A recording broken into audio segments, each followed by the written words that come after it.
चलो बच्चों, अब हमारा ये लास्ट टॉपिक है जिसमें हमें वेरियस प्रोसेस पढ़नी थी और इसमें लास्ट टॉपिक का नाम है vapour phase refining. Vapour phase refining में एक टिपिकल प्रोसेस चलती है। पहले हम पे इम्प्योर मेटल होता है। क्या होता है? इम्प्योर मेटल होता है। उसे हम एक ऐसे कंपाउंड से रिएक्ट कराते हैं जिसके साथ ये हमारा इम्प्योर मेटल और ये कंपाउंड मिलके एक वोलेटाइल कॉम्प्लेक्स बनाते हैं। वोलेटाइल मतलब जिसकी इजीली वेपर कन्वर्ट हो जाए। तो बेसिकली हमें जो कंपाउंड लेना है वो ऐसे लेना है जिसकी वेपर्स बनती हो। ठीक है, तो कोई भी हमारा इम्प्योर मेटल होगा, ठीक है, रिफाइन करने के लिए है ये, कोई भी इम्प्योर मेटल होगा उसे हमने एक ऐसे कंपाउंड से रिएक्ट कराना है कि ये दोनों मिलके वोलेटाइल कॉम्प्लेक्स बनाए। अब ये जो वोलेटाइल कॉम्प्लेक्स है इसे जब हम डिकम्पोज या हीट करेंगे तो हमें वो कंपाउंड दोबारा मिल जाएगा और जो मेटल ऑब्टेन्ड होगा वो प्योर मेटल होगा। कैसा मेटल होगा? प्योर मेटल होगा। तो प्रोसेस क्या है? जैसे कोई मेटल है M, volatile complex, volatile compound डाला V, तो कॉम्प्लेक्स बन गया MV। क्या बना? MV। हीट करा, V अलग हो गया, M अलग हो गया। बट ये M प्योर है, पहले क्या था? इम्प्योर, अब क्या है? प्योर। इसमें दो प्रोसीजर्स आती हैं, मॉन्ड प्रोसेस और वैन आर्कल मेथड। देखो प्रिंसिपल क्या है? मेटल जो है कौन सा मेटल है? इम्प्योर। कैसा मेटल है? इम्प्योर। इम्प्योर मेटल को पहले हम कन्वर्ट करते हैं वोलेटाइल कंपाउंड में और वोलेटाइल कंपाउंड को हम कलेक्ट करके डिकम्पोज करके प्योर मेटल मिल जाता है। सिंपल सी बात है, मेटल को हमें वोलेटाइल कंपाउंड से रिएक्ट करा के वोलेटाइल कॉम्प्लेक्स बनाना है, वोलेटाइल कॉम्प्लेक्स को कलेक्ट और डिकम्पोज करके हमें प्योर मेटल मिल जाना है, ये हमें करना है। अगर ये दो तरह की प्रोसेस है भैया, मॉन्ड प्रोसेस और वैन आर्कल मेथड। मॉन्ड प्रोसेस होती है निकेल के लिए, वैन आर्कल मेथड होता है जिरकोनियम और टाइटेनियम के लिए। मॉन्ड्स प्रोसेस होती है निकेल के लिए, वैन आर्कल मेथड होता है जिरकोनियम और टाइटेनियम के लिए। मॉन्ड प्रोसेस होती है निकेल के लिए, वैन आर्कल मेथड होता है जिरकोनियम और टाइटेनियम के लिए। याद रखोगे, मॉन्ड प्रोसेस किसके लिए? निकेल के लिए है और वैन आर्कल मेथड जिरकोनियम और टाइटेनियम के लिए है। मॉन्ड प्रोसेस में वोलेटाइल कंपाउंड कौन डालते हैं? कार्बन मोनोऑक्साइड डालते हैं, CO। और वैन आर्कल मेथड में वोलेटाइल कॉम्प्लेक्स होता है आयोडीन, आयोडीन के वेपर्स। ठीक है, देखो कितनी इंपॉर्टेंट या इजी प्रोसेस है। निकल लिया इम्प्योर फॉर्म में 4 कार्बन मोनोऑक्साइड, निकल इम्प्योर 4 कार्बन मोनोऑक्साइड। टेम्परेचर याद रखना 350, 100 जोड़ देना 450 आ जाएगा। तो NiCO होल 4 टेट्रा कार्बोनिल निकल, टेट्रा कार्बोनिल निकल, कोऑर्डिनेशन पढ़ाऊंगा तब याद हो जाएगा। टेट्रा कार्बोनिल निकल ये एक तरह का कैसा कॉम्प्लेक्स है? वोलेटाइल कॉम्प्लेक्स है। कैसा कॉम्प्लेक्स है? वोलेटाइल कॉम्प्लेक्स है। ठीक है, यही वोलेटाइल कॉम्प्लेक्स को जब हम हीट करेंगे 450 केल्विन में तो 4CO दोबारा अलग हो गया और निकल भी अलग हो गया, पर निकल अब प्योर फॉर्म में अलग होगा। यहाँ पे दोनों मेथड में सारी इम्प्योरिटीज़ जैसे ऑक्सीजन और नाइट्रोजन होता है वो इसी प्रोसेस के साथ अलग थलग या रिमूव हो जाती है, ये आपको याद रखना है। तो निकल है 4 कार्बन मोनोऑक्साइड लेंगे, NiCO होल 4 बनेगा, टेट्रा कार्बोनिल निकल। NiCO होल 4 को फिर हम डिकम्पोज करेंगे, निकल मिलेगा प्योर फॉर्म में और 4CO भी अलग हो जाएगा। जो मिला था वही दोबारा भी मिल गया। वैन आर्कल मेथड में कुछ नहीं करना है, जिरकोनियम लेना है और एक बार टाइटेनियम लेना है। देखो जिरकोनियम टाइटेनियम लिया, आयोडीन से रिएक्ट करेंगे, जिरकोनियम की वैलेंसी भी 4 होती है, निकल की भी 4 है, तो ZrI4 बन जाएगा। ठीक है, ZrI4 को डिकम्पोज करोगे तो Zr ये वाला प्योर फॉर्म में मिलेगा और 2I2 जैसे यूज़ करा था वैसे ही अलग हो गया। सेम यहाँ पे है, टाइटेनियम है, 2I2 से रिएक्ट करेंगे तो जैसे ZrI4 बना था वैसे TiI4 बनेगा। TiI4 को हीट करेंगे, Ti + 2I2 निकल जाएगा। Ti कैसे फॉर्म में होगा? प्योर फॉर्म में होगा। और दोनों मेथड से जो भी इम्प्योरिटी होती है ऑक्सीजन नाइट्रोजन वो भी अलग हो जाता है। अब आया समय रिकॉल करने का। क्या पढ़ रहे हैं हम? वेपर फेज रिफाइनिंग पढ़ रहे हैं। वेपर फेज रिफाइनिंग का मेथड कैसे चलता है? पहले इम्प्योर मेटल को हम एक वोलेटाइल कंपाउंड से रिएक्ट कराते हैं, कॉम्प्लेक्स बनता है वोलेटाइल, उसे कलेक्ट और डिकम्पोज करके हमें प्योर मेटल मिल जाता है। पहली प्रोसेस है मॉन्ड प्रोसेस। मॉन्ड्स प्रोसेस एपिस्ट्रॉफी S लगा लो। मॉन्ड्स प्रोसेस में होता है किसका? जिंक का या निकल का? अरे सर निकल का। निकल और CO लेते हैं, कार्बोनिल या कार्बन मोनोऑक्साइड। ठीक है, तो निकल + 4CO टेट्रा कार्बोनिल निकल NiCO होल 4 बनाएगा, जिसका डिकम्पोज करेंगे 450 केल्विन में तो आपको निकल प्योर फॉर्म में ऑब्टेन्ड हो जाएगा और 4CO भी निकल जाएगा। वैन आर्कल मेथड होता है टाइटेनियम और जिरकोनियम से और आयोडीन से हम रिएक्ट कराते हैं। तो जैसे पहले जिरकोनियम देख लें तो Zr + 2I2 क्या बनाएगा? ZrI4। ZrI4 को फिर हीट करेंगे तो हमें Zr प्योर फॉर्म में और 2I2 निकल जाएगा। ऐसे सेम आपको टाइटेनियम के साथ करना है, टाइटेनियम + 2i2 TiI4, TiI4 को डिकम्पोज करोगे तो Ti अलग हो जाएगा और 2i2 अलग हो जाएगा। दोनों मेथड में जो आपकी इम्प्योरिटी होती है नाइट्रोजन ऑक्सीजन वो कम्प्लीटली रिमूव हो जाती है।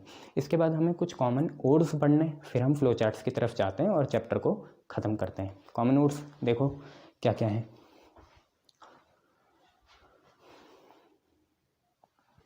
चलो बच्चों, ये कुछ टिपिकल जो हमारे एक्सट्रैक्टेड मेटल्स होते हैं उनके ओर्स हैं। आप लोग देखिए क्या क्या हैं कॉमन ओर्स। जैसे सबसे पहले आयरन आता है फेरस, उसका सबसे पहले मैग्नेटाइट तो मैंने आपको बताया ही है कितना होता है, Fe3O4 होता है। फिर आपका हेमाटाइट है, इसे बस ध्यान रखना, इतना कुछ है नहीं, अच्छा लगता है नोट्स में लिखोगे तो। मैग्नेटाइट होता है Fe3O4, हेमाटाइट जो है वो होता है Fe2O3, लिमोनाइट Fe2O3 में 3H2O लग जाता है, वाटर ऑफ एसोसिएशन होता है ये। साइडराइट FeCO3, आयरन पायराइट कहीं सुना होगा आपने, याद करो, FeS2 और चैल्कोपायराइट। चैल्कोजन आपको पता है ग्रुप 17 होते हैं या 16 होते हैं, याद करो 16 होते हैं, CuFeS2।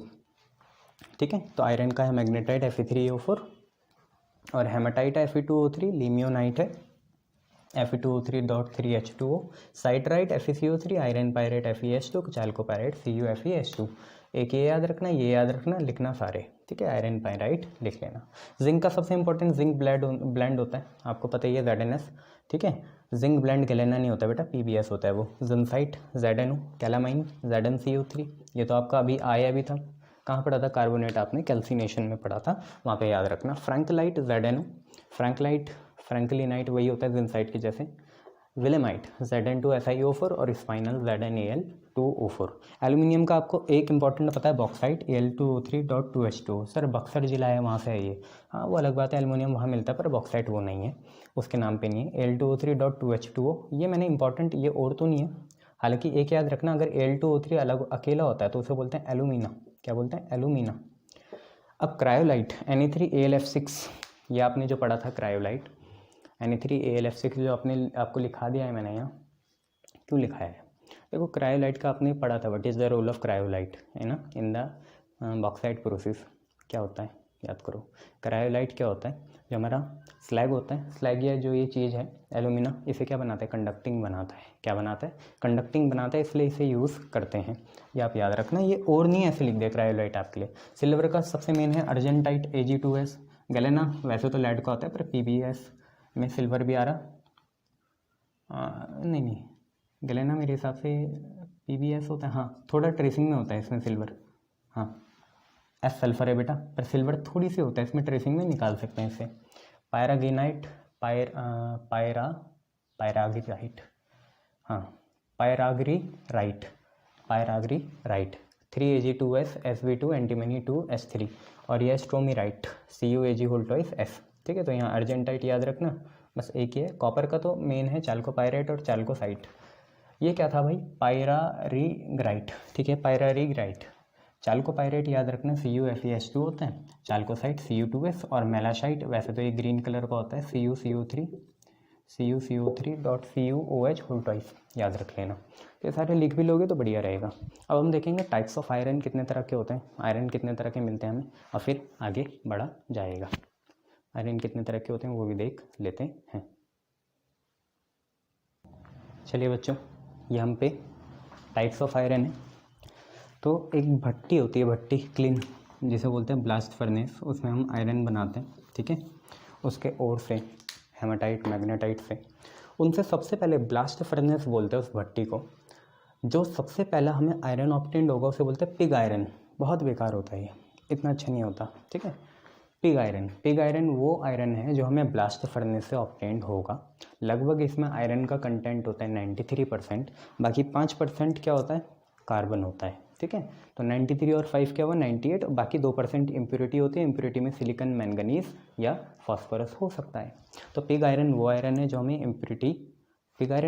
है जो हमें ब्लास्ट फर्नेस से डायरेक्टली मिलता है। सबसे पहले वही मिलेगा, उसमें 93% आयरन होगा, 5% कार्बन होगा, बाकी सिलिकॉन, मैंगनीज और फॉस्फोरस की क्या होगी, इम्प्योरिटी होगी। अब अगर हमने कास्ट आयरन बनाना है तो हमें पिग आयरन को दोबारा रीमेल्ट करके मोल्ड करके रखना पड़ेगा। तो जैसे ही हम पिग आयरन को पहले मेल्ट करें, दोबारा एक बार तो मेल्ट हो ही चुका है, रीमेल्ट करें ठीक है, क्योंकि जब ब्लास्ट पड़ने से आयरन बनेगा तो वो पिघला हुआ फॉर्म में आएगा, उसे मेल्ट मतलब फिर कूल डाउन होगा तो पिग आयरन बनेगा। पिग आयरन को दोबारा हमें मेल्ट करना है और फिर रिमोल्ड करना है। पिग आयरन को मेल्ट और रिमोल्ड करके जो आयरन बनेगा उसे हम बोलते हैं कास्ट आयरन। क्या बोलते हैं? Cast iron. White cast iron क्या है? वाइट कास्ट आयरन क्या है? जो ये मोल्टन पिग आयरन है, इसे हम एक ही बारी में कूल कर दें, ज़्यादा समय ना लगाएं, या तो इसे एक बर्तन में रखें, उसके नीचे बर्फ़ रख दें, या इसे कूल कर दें एकदम से रेफ्रिजरेशन करके इसका। तो मोल्टन पिग आयरन को एकदम से कूल कर दें एट वंस, तो वो वाइट कास्ट आयरन बनता है। इसमें कार्बन जनरली सीमेंटाइट या Fe3C फॉर्म में पाया जाएगा। ग्रे कास्ट आयरन क्या है? बहुत स्लोली मेल्ट करें। इसमें और इसमें यही फ़र्क है। वाइट कास्ट आयरन क्या है? वाइट कास्ट आयरन में एकदम से ही हम ठंडा कर देते हैं पिग कास्ट आयरन को, और इसमें कार्बन सीमेंटाइट फॉर्म में पाया जाता है। ग्रे कास्ट आयरन में धीरे धीरे हम क्या करते हैं? स्लोली कूल डाउन करते हैं, और इसमें कार्बन ग्रेफाइट फॉर्म में पाया जाता है।